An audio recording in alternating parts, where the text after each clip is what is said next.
Compared me to Vladimir Putin today. I'm not sure why, because I've been rapping Tupac and Eggis. You and your team are worth 30%. You either take it or you leave it. And if you don't want it, go and fight Dan. I knew something wasn't right.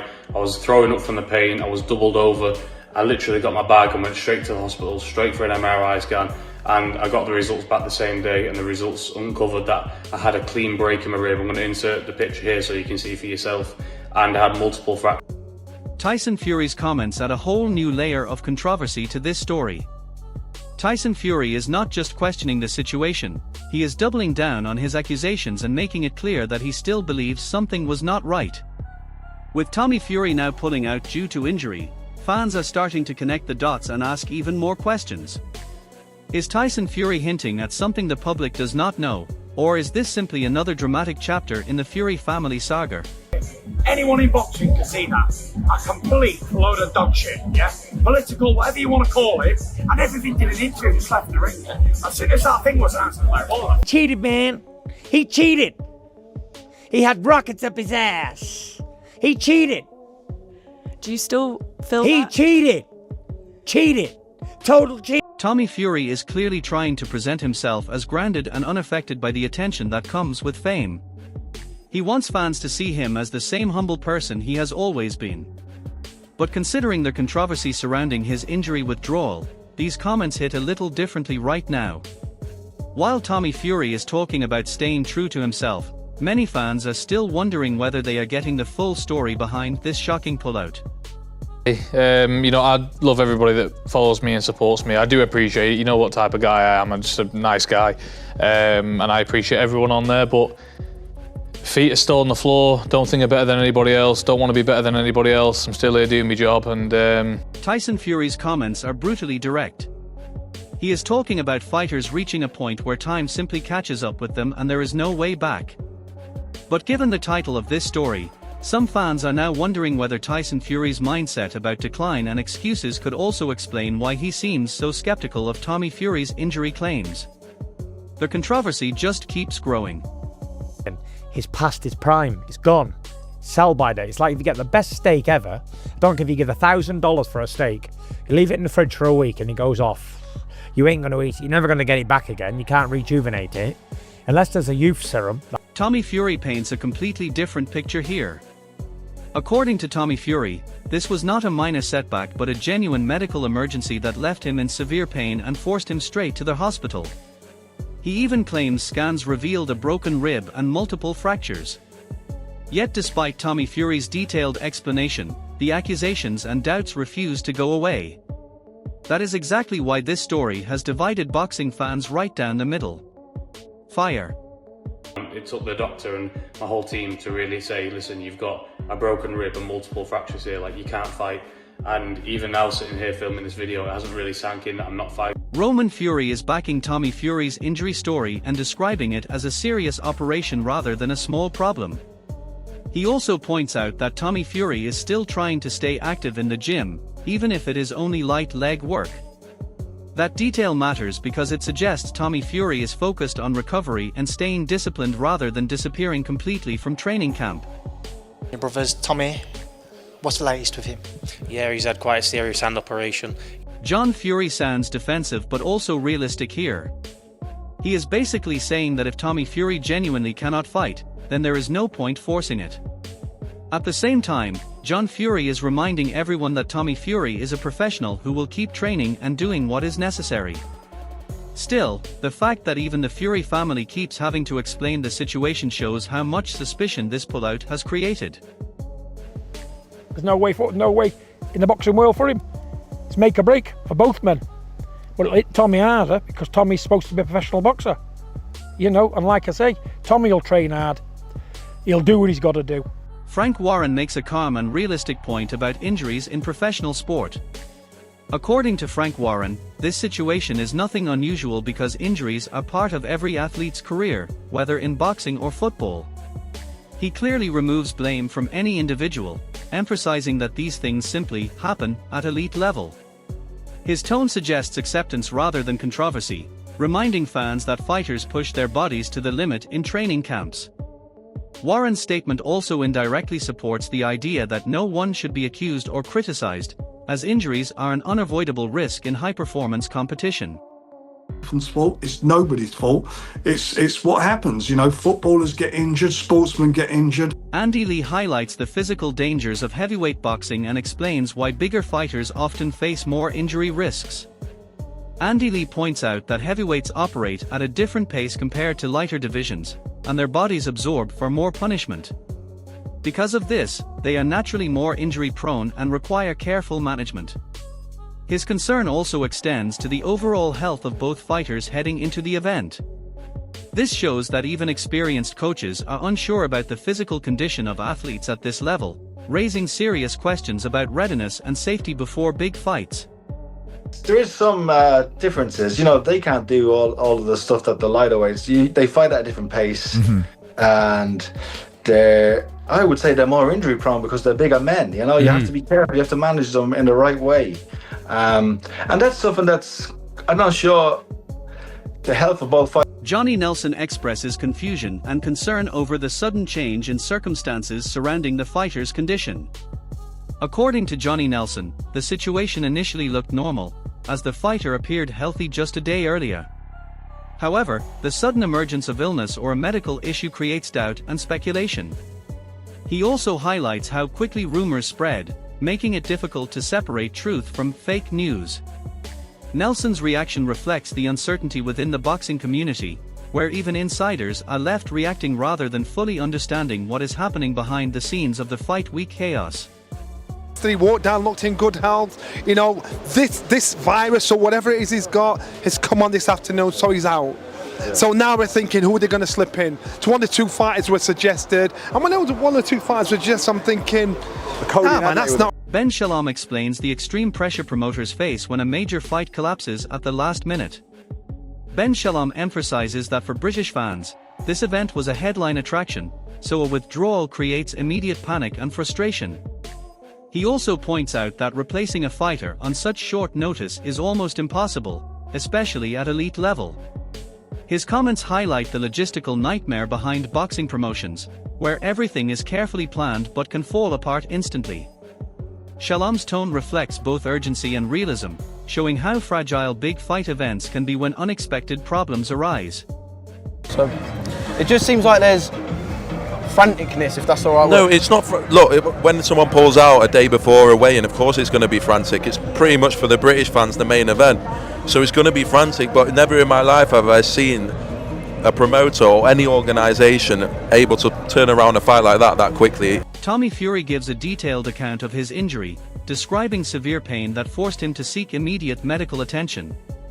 Tommy Fury explains that hospital scans confirmed a clean rib fracture along with multiple additional fractures, making it medically impossible for him to continue training or fight. He admits that he initially tried to push through the pain, believing he could still compete. However, doctors and his team ultimately stopped him.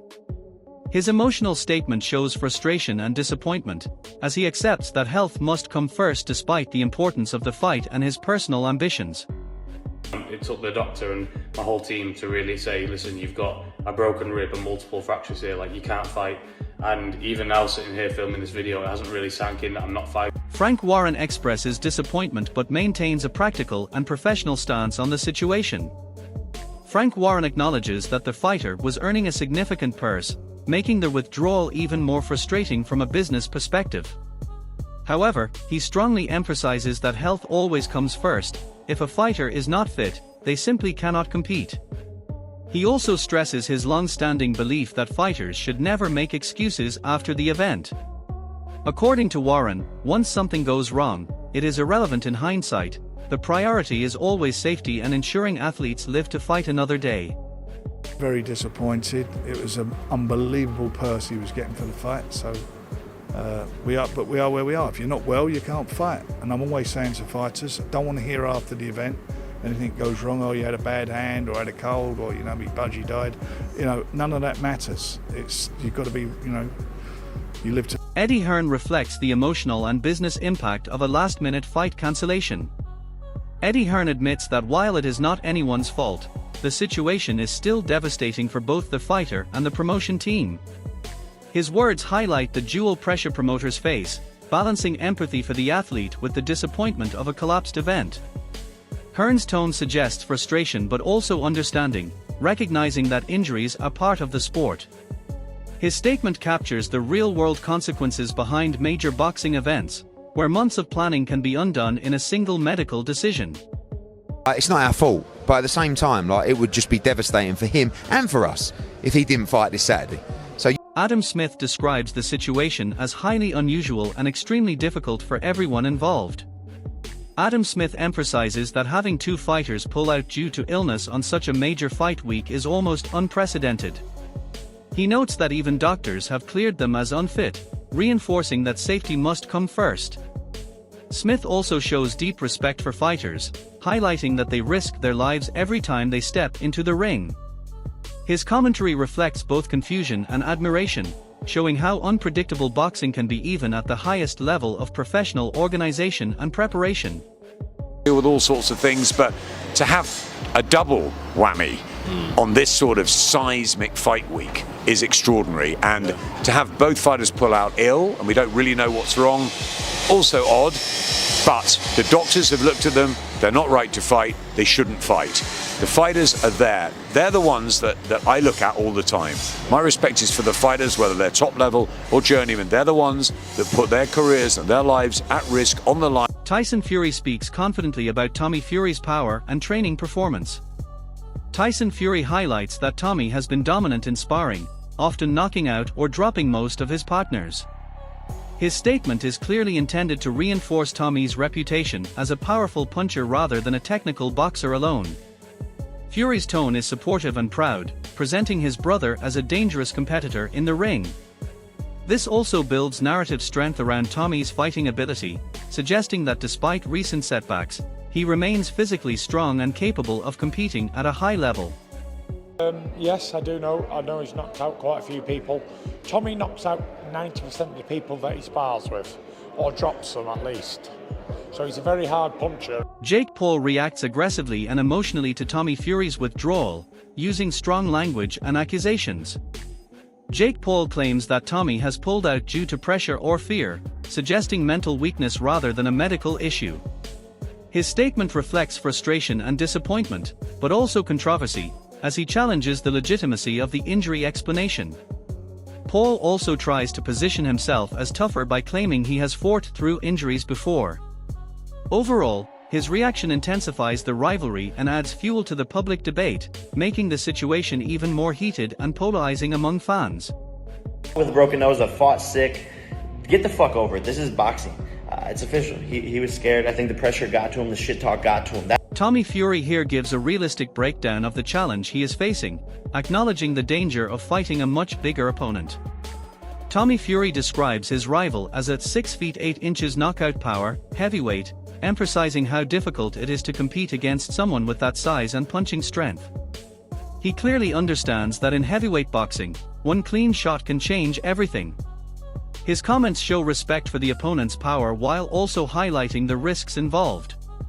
Tommy's tone is calm but serious, making it clear that this is not an easy matchup for anyone stepping into the ring. I know it is. A big dinosaur like that, 6'8", knockout power. It's not easy, is it? It's not like he's going up against somebody who can't crack or anything like that. It's a tough fight. And anybody at that weight cracks you, you're going to know. Frank Warren explains the behind-the-scenes uncertainty and pressure surrounding the situation. Frank Warren admits that communication with all parties is ongoing and a final decision is still pending. He describes the entire day as stressful not just for fighters, but also for broadcasters, organizers, and fans. His tone reflects disappointment, as everyone involved had high expectations for the event. Warren also emphasizes that situations like this are deeply frustrating, but sometimes unavoidable in boxing, where last-minute medical or physical issues can completely change the direction of a major fight week. Speaks to the people direct and then make a decision if he's out. Okay. When did you first learn about this, Frank?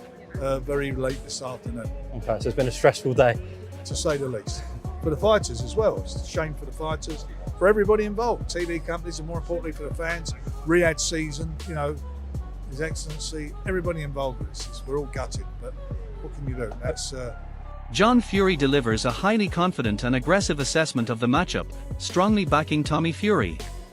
John Fury describes Tommy as a pocket rocket, suggesting speed, explosiveness, and power advantage despite size differences. He dismisses the opponent's chances, claiming he will struggle with timing, distance, and overall skill. His comments also highlight belief that the opponent's limitations will be exposed under pressure. John Fury's tone is emotional and biased, but it reflects the intense family confidence in Tommy's ability to dominate the fight if it goes ahead as planned. You don't know what he's in for. He thinks because Tommy's small. Tommy's like a pocket rocket, isn't he, compared to him? And I got that body belt on, I'm feeling the power. He can't take that. That's why he wants to do 2-minute rounds, isn't it? He can't do the 3. And I can't blame him. You've got to give Eddie all props because he's not a fighter. He's going to get in with Tommy knowing full well what can happen to him. And the only thing he's going to try and do is swing. He only got it. The Wade Plemons offers a technical and critical breakdown of the fight strategy, focusing on Eddie's limitations. The Wade Plemons explains that while Eddie may have a powerful right hand, he lacks understanding of timing, rhythm, and distance control.